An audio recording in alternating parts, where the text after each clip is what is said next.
But first off, for the first time, we are getting a look at this body cam footage from a police officer that involved a deadly shooting, and Robert Johnson Jr. would end up dead.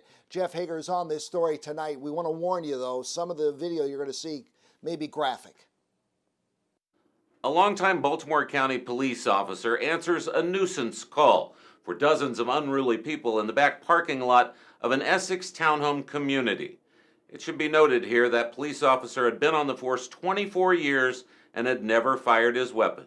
That's 3 cars, dude. On the night of May 16th, his body-worn camera counts down the seconds as Officer First Class Knight waits for a car driving erratically in the back lot of the Cove Village townhouses to finally come to a stop.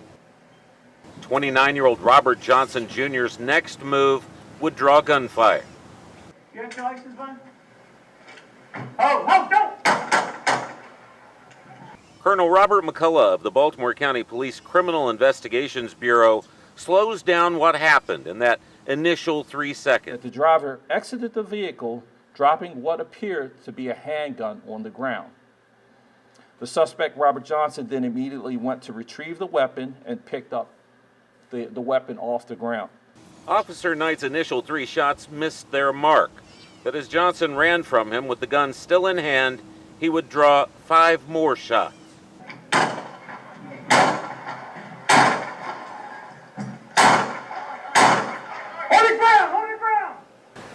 You see the backward motion of his hand with the handgun, and he actually maintains control of that handgun until he is on the ground. There's injuries to his finger, indicating that his finger was on the trigger guard as he went down. With his own life at stake and those of the 20 to 30 people outside in the parking lot at the time at stake, prosecutors say Officer Knight had no choice but to act on the threat, using what would prove to be deadly force. Having reviewed all of the statements by eyewitnesses in that community, the body-worn cameras, and all the recorded statements, it was the state's attorney's office position that this is a justified shooting. It was later learned that Johnson had just gotten out of federal prison the month before, where he'd been serving time on a weapons conviction, and he was prohibited from possessing a firearm. Jeff Hager, WMAR 2 News.